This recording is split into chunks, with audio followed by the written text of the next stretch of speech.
Programming Ramp and Hold Mode.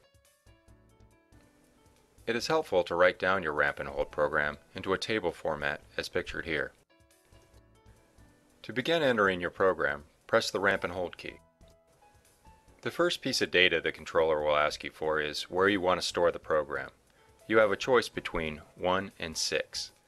It is a good idea to keep a list nearby of where all your programs are stored.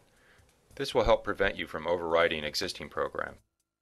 After you have chosen a location for your program, press Enter. The next piece of data the controller will ask for is how many segments you want for your program. A segment consists of a rate, a temperature, and a hold time. You may construct a program with up to 8 segments. Enter the number of segments you wish and press Enter. The controller will now ask you for detailed information for each segment, beginning with rate number 1. Input your rate in degrees per hour and press Enter. Next you will enter the target temperature for that segment and press Enter.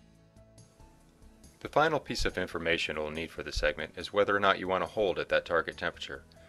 If you do not wish a hold, enter all zeros and press Enter. Otherwise, enter a value and press Enter. Continue by entering all the data for your remaining segments.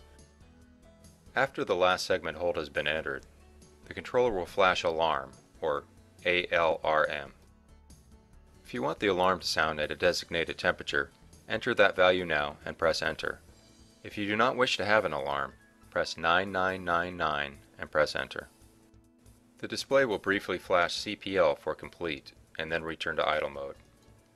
It is a good practice to press Review to check all the data you have entered before pressing Start to begin your program. After you press Start, the display will briefly show On and then will show the internal temperature of the kiln chamber, unless a delay start has been programmed, in which case it will begin counting down minutes from the designated delay time.